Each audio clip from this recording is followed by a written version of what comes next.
Hello all welcome to Toppers World. ഇന്ന് നമ്മൾ നോക്കാൻ പോകുന്നത് 9ാം ക്ലാസ്സിൻ്റെ ഇംഗ്ലീഷാണ്. 9th ഇംഗ്ലീഷ് പാർട്ട് 1 ടെക്സ്റ്റ് ബുക്കാണ്. അതിൽ നമ്മൾ നോക്കാൻ പോകുന്നത് ഫസ്റ്റ് യൂണിറ്റ് അവേഴ്സ് ആൻഡ് ഇയേഴ്സിലെ second chapter depths of gratitude. Depths of ഗ്രാറ്റിറ്റ്യൂഡിൻ്റെ രണ്ടാമത്തെ ക്ലാസ്സാണിത്. നമ്മൾ ഇതിൽ ലെറ്റ്സ് റിവൈൻഡ് അതുപോലെ തന്നെ ലെറ്റ്സ് റീക്രിയേറ്റ് ആൻഡ് റീകളക്ട് എന്നുള്ള ആ ഒരു രണ്ട് ആക്ടിവിറ്റീസിൻ്റെ ആൻസേഴ്സാണ് ഇതിൽ ഉൾപ്പെടുത്തിയിരിക്കുന്നത്. അതായത് കംപ്ലീറ്റ് ആയിട്ടുള്ള ആക്ടിവിറ്റീസിൻ്റെ ആൻസേഴ്സ് ഇതിൽ നമ്മൾ ഉൾപ്പെടുത്തിയിട്ടുണ്ട്.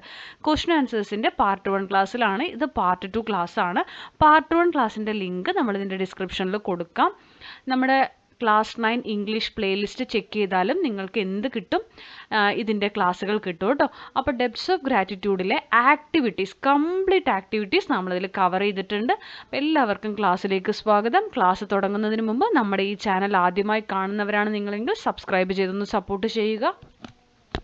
ഇംഗ്ലീഷിൻ്റെ മാത്രമല്ല എല്ലാ സബ്ജക്ട്സിൻ്റെയും നിങ്ങൾക്ക് ഉപകാരപ്പെടുന്ന ക്ലാസ്സുകളുടെ വീഡിയോസ്, അതുപോലെ തന്നെ മോഡൽ ചോദ്യപേപ്പറുകൾ, ഉത്തരങ്ങൾ അടങ്ങിയ ക്ലാസ്സുകളെല്ലാം നമ്മുടെ ചാനലിലൂടെ നിങ്ങൾക്ക് അവൈലബിൾ ആയിരിക്കും. അപ്പോൾ നമുക്ക് നോക്കാം ഡെപ്ത്സ് ഓഫ് ഗ്രാറ്റിറ്റ്യൂഡ് പാർട്ട് 2. ആദ്യം ലെറ്റ്സ് റിവൈൻഡ് ആണ്. Read Selma Lagerlof speech again and respond to the following questions. അത് വായിച്ചതിന് ശേഷമാണ് ആൻസർ ചെയ്യേണ്ടത്. ആദ്യ ചോദ്യം, what is the significance of the journey by train? How does it relate to the narrator's thoughts and reflections? Answer: In the past, she traveled by train to Stockholm for passing exams. Now she is traveling to receive the Nobel Prize. When a train starts the journey, there is a lot of rustle and bustle, but then it gathers speed and glides smoothly. So was her literary journey. Not smooth initially, but then becoming smooth. The journey gave her time to think of the various people and things that had helped her to become eligible to receive the Nobel Prize. അപ്പോൾ ഇവിടെ ഈ train യാത്രയുടെ പ്രാധാന്യം എന്താണ് എന്നാണ് ചോദ്യം. അപ്പോൾ നറേറ്ററിന് ഒരുപാട് തോട്ട്സ് വരുന്നുണ്ട് മനസ്സിൽ. എന്തൊക്കെയാണെന്ന് ചോദിച്ചാൽ, ഈ ട്രെയിൻ ജേർണി എന്ന് പറയുന്നത് ഇവർ മുമ്പ് സ്റ്റോക്ക്ഹോമിലേക്ക് പോണത് എക്സാം പാസ്സാവാൻ വേണ്ടി, എക്സാം എഴുതാനൊക്കെയാണ് പോയത്. ഇപ്പോൾ ഇവർ പോകുന്നത് എന്തിനു വേണ്ടിയിട്ടാണ്? അവർക്ക് നോബൽ പ്രൈസ് കിട്ടി, അത് റിസീവ് ചെയ്യാൻ വേണ്ടിയിട്ട് അല്ലേ. അപ്പോൾ അവർ ആലോചിക്കുന്നത്, നമ്മൾ ഈ ട്രെയിൻ ജേർണി സ്റ്റാർട്ട് ചെയ്യുമ്പോൾ എപ്പോഴും ഒരു സൗണ്ട് കേൾക്കും അല്ലേ, ഒരു സ്റ്റാർട്ടിങ് കുറച്ചിങ്ങനെ ഒരു അനക്കുണ്ടാവും, അതിന് ശേഷം സ്മൂത്ത് ആയിട്ടാണ് പോവുക. അപ്പോൾ ഇവരുടെ ഒരു എഴുത്തിൻ്റെ ഒരു കരിയറിലും ഇതുപോലെ തന്നെ ആയിരുന്നു. തുടക്കം കുറച്ച് ബുദ്ധിമുട്ടൊക്കെ ആയിരുന്നു, പിന്നീട് സ്മൂത്ത് ആയിട്ടാണ് പോയത്. ആ ജേർണിയുടെ ഒടുവിൽ അവർക്ക് നൊബേൽ സമ്മാനവും ലഭിക്കുന്നു. അടുത്ത ചോദ്യം, explain the writer's feelings of indebtedness to nature, cite instances from the speech. The writer feels indebted to nature for achievements. Not only people but nature also played a big role in making the writer a Nobel Prize. അപ്പോൾ ആളുകൾ മാത്രമല്ല, ഇവർക്ക് കടപ്പാട് ആരോടും കൂടിയാണ്, പ്രകൃതിയോടും ഉണ്ട് അല്ലേ. She says, I am in debt not only to people. ഞാൻ ഒരു കടക്കാരിയാണ്, ആളുകളോട് മാത്രമല്ല. There is the whole nature as well. ഈ ഒരു പ്രകൃതിയോടും. The animals that walk the earth, the birds in the skies, the trees and flowers, they have all told me some of their secrets. ഇവിടുത്തെ അനിമൽസിനോട്, ബേർഡ്സിനോട്, ട്രീസിനോട്, ഫ്ലവേഴ്സിനോട്, അവരെല്ലാം അവരുടെ പല രഹസ്യങ്ങളും എനിക്ക് പറഞ്ഞു തന്നു. എന്നെ അവരാണ് ഒരു റൈറ്റർ ആക്കിയത്, അവർക്കാണ് ഈ നോബൽ പ്രൈസ് എന്നൊക്കെ പറഞ്ഞിട്ടാണ് അവരുടെ സ്പീച്ച്. അടുത്ത ചോദ്യം, her father had a prime role in shaping Selma's personality. Describe the role of the father, describe the role following in shaping her life എന്നാണ് ചോദ്യം. അപ്പോൾ അവരുടെ അച്ഛൻ അവരുടെ ഈ ഒരു പേഴ്സണാലിറ്റി ഡെവലപ്പ് ചെയ്യുന്നതിന് ഒരുപാട് പങ്ക് വഹിച്ചിട്ടുണ്ട്. അപ്പോൾ ഇതിൽ നമുക്ക് അവരുടെ nature, literature, art, her friends and family, her readers, ഇവരൊക്കെ എങ്ങനെയാണ് സഹായിച്ചതെന്ന് നോക്കാം. ആദ്യം നേച്ചറാണ്. She thought there was poetry in hard rocks and black forest. The animals that walked the earth, the birds in the skies, the trees and flowers all told her some of their secrets. Literature എങ്ങനെയാണ്? She had heard Bellman's song from her father. She got influenced by writers like Tegner, Rundberg and Anderson, who had written many fairy tales and stories of heroes. Art ആണെങ്കിലോ, she was influenced by the great painters of her time and also the Renaissance artists. Her friends and family ആണെങ്കിലോ, she was especially influenced by her father and her friend Eselde. They all tried to open the door for her when no one dared to believe her. അടുത്തത്, her readers. Her readers supported her as they went on buying and reading her books. There were people who praised her and also people who criticized her. Even the critics helped her by enabling her to correct her mistakes and improve her writing. ഈ രീതിയിലൊക്കെയാണ് ഇവർ സഹായിച്ചിരിക്കുന്നത്. Next വരുന്നത്, how does Selma express her gratitude എന്നാണ്. എങ്ങനെയാണ് സെൽമ അവരുടെ gratitude, ഒരു thankful ആവുന്നത് എങ്ങനെയാണ്, നന്ദി പ്രകടിപ്പിക്കുന്നത് എങ്ങനെയാണ്.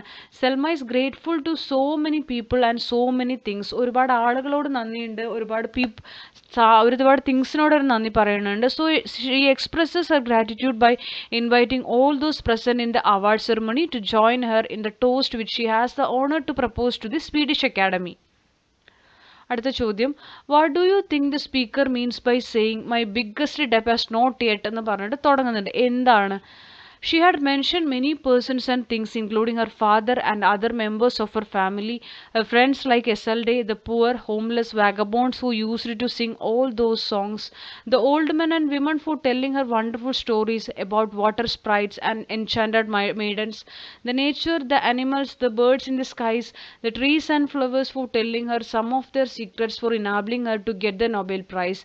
But she had not so far mentioned the Swedish Academy, to which she owes the biggest debt. അടുത്ത ചോദ്യം, what according to you is Selma Lagerlof's message to our audience and to us?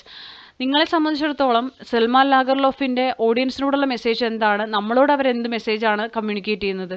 Answer, Selma Lagerlof's message to her audience and to us is that success comes to us through the support and encouragement of many people and things. ഒരുപാട് ആളുകളുടെ എൻകറേജ്മെൻറ്റും ഒരുപാട് തിങ്സിൻ്റെ സപ്പോർട്ടും ഉണ്ടായിട്ടാണ് നമുക്ക് success കിട്ടുന്നത്, നമ്മൾ വിജയിക്കുന്നത്. We should never feel that we have succeeded just because our own merit and hard work. നമ്മൾ ഒരിക്കലും ചിന്തിക്കരുത് നമ്മുടെ ഒരാളുടെ മാത്രം അധ്വാനത്തിലും നമ്മുടെ ഗുണത്തിലും മാത്രമാണ് നമ്മൾ വിജയിച്ചതെന്ന് നമ്മൾ ഒരിക്കലും കരുതരുത്. ഇനി ലെറ്റ്സ് റീകോൾ ആൻഡ് റീക്രിയേറ്റ് ആണ്. Selma Lagerlof has arrived at Stockholm to receive the Nobel prize in literature. സാഹിത്യത്തിനാണ് ഇവർക്ക് നൊബേൽ കിട്ടുന്നത്. You are assigned the task of introducing and welcoming her to receive the award. അപ്പം നിങ്ങളാണ് അവരെ welcome ചെയ്യുന്നത്, award introduce ചെയ്യുന്ന task നിങ്ങളുടേതാണ്. Write the text of the announcement.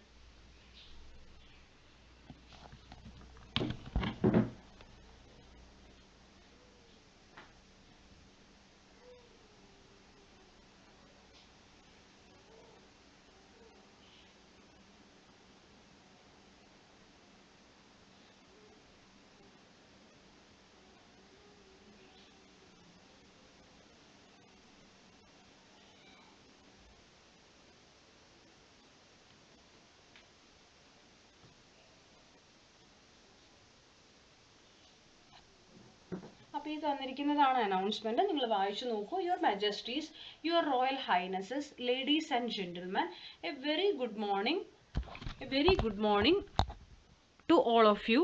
We are gathered here today for a truly historic occasion. The awarding of the Nobel Prize in Literature to Selma Lagerlöf. Born in Sweden in 1858, Miss Lagerlöf's journey from a dedicated teacher to a world-renowned author is nothing short of inspiring. She has captivated readers across the globe with her intricate plots and masterful characterization in works such as The Story of Gustav Berling and The Invisible Links. Today, we celebrate her not only for her literary genius but also for her historic achievement as the first woman ever to be honored with this prestigious award. Please join me in a warm welcome for Selma Lagerlöf. അപ്പോൾ ഇങ്ങനെ നിങ്ങൾക്ക് welcome ചെയ്യാവുന്നതാണ്. നിങ്ങൾക്ക് ഇത് എങ്ങനെ വേണമെങ്കിലും മാറ്റാം കേട്ടോ. Next, imagine you are Selma Lagerlöf. Write a letter to your faithful friend Isolde. Played a crucial role in your literary journey by opening doors when no one else believed in you. അപ്പോൾ Isoldeക്ക് ഒരു letter ആണ്. നമ്മളൊരു address കൊടുക്കുക, dearest Isolde. I am sure you have heard the wonderful news of my winning the Nobel Prize in Literature for 1909. This honor is especially dear to me as I am the first woman to receive it. In reflecting on this success, I recognize the crucial role you played in my journey. You were one of the few who believed in me and opened the doors when no one else would. I owe a great debt of gratitude to you as well as to my family, the stories of my childhood and the Swedish Academy for choosing me from so many worthy candidates. With heartfelt thanks, Selma Lagerlöf. അപ്പോൾ ഇങ്ങനെ നിങ്ങൾക്ക് എഴുതാവുന്നതാണ്. ഇതല്ലെങ്കിൽ നിങ്ങൾക്ക് കുറച്ചും കൂടി wide ആക്കിയിട്ട് എഴുതാം കേട്ടോ. നമ്മളിപ്പോൾ ഒരു എക്സാമിനൊക്കെ ചോദിക്കുമ്പോൾ മാർക്ക് നോക്കിയിട്ട് വേണം എഴുതാൻ. ഇനിയും ഇത് നിങ്ങൾക്ക് എക്സ്റ്റെൻഡ് ചെയ്ത് എഴുതാവുന്നതാണ്. ഞാൻ വളരെ ചുരുക്കിയാണ് തന്നിരിക്കുന്നത്. അടുത്തത്, ഇനി നിങ്ങൾക്ക് ചെയ്യേണ്ടത് you have been chosen to design a beautifully crafted certificate of appreciation to honour Selma Lagerlof the Nobel prize winner. The certificate should be visually appealing, highlighting the admiration and gratitude of those honouring her. Use any word processing software available. അപ്പം നിങ്ങൾ ഒരു certificate of appreciation തയ്യാറാക്കണം. അപ്പോൾ നമ്മൾ അതിൽ എന്താണോ content കൊടുക്കേണ്ടതെന്നുള്ളത് നമ്മളിവിടെ തരാം. സർട്ടിഫിക്കറ്റ് ഓഫ് അപ്രിസിയേഷൻ്റെ നോക്കാം, നമുക്കതിനകത്ത് എന്തൊക്കെ ഉൾപ്പെടുത്തണം എന്നുള്ളത്. This certificate is awarded to Selma Lagerlöf for winning the Nobel Prize for Literature in 1909. The members of the Swedish Academy found that Selma Lagerlöf has a literary style that is unmatched. Her way of storytelling, characterization and climaxes make her novels gripping, and they have become popular all over the world. The Academy chose her to be the Nobel laureate in appreciation of the lofty idealism, vivid imagination and spiritual perception that characterized her writings. The Academy wishes her best of luck and encourages her to continue in her efforts to enrich world literature. അപ്പം നമ്മളൊരു date last കൊടുത്തിട്ടുണ്ട്, certificate കൊടുക്കുന്നത്. പിന്നെ ആരാണ് secretary, Swedish academy, അത് ഇവർ ഇതിൽ തന്നിട്ടുണ്ട്. ഡേറ്റ് ആൻഡ് സീൽ കൊടുത്തിരിക്കുന്നുണ്ടോ, പിന്നെ സിഗ്നേച്ചർ. അപ്പോൾ നമ്മളത് എന്തെങ്കിലും അവിടെ കൊടുക്കണം. അപ്പോൾ ഈ കണ്ടന്റ് ആണ് ഉൾപ്പെടുത്തേണ്ടത്. നിങ്ങൾക്ക് എങ്ങനെ വേണമെങ്കിലും മാറ്റം വരുത്താം. അപ്പോൾ ഡെപ്ത് ഓഫ് ഗ്രാറ്റിറ്റ്യൂഡിലെ എല്ലാ ആക്ടിവിറ്റീസും ക്വസ്റ്റ്യൻ ആൻസേഴ്സും നമ്മൾ കംപ്ലീറ്റ് ചെയ്തിട്ടുണ്ട്. അപ്പോൾ ഈ ചാപ്റ്ററും ഇവിടെ കംപ്ലീറ്റ് ആവുകയാണ്. ക്ലാസ്സുകൾ ഇഷ്ടപ്പെടുന്നുണ്ടെങ്കിൽ ലൈക്ക് ചെയ്യുക, ഷെയർ ചെയ്യുക, സബ്സ്ക്രൈബ് ചെയ്യുക, നിങ്ങളുടെ കമൻറ്റുകൾ അറിയിക്കുക, തുടർന്നും വാച്ച് ചെയ്യുക. Thank you for watching.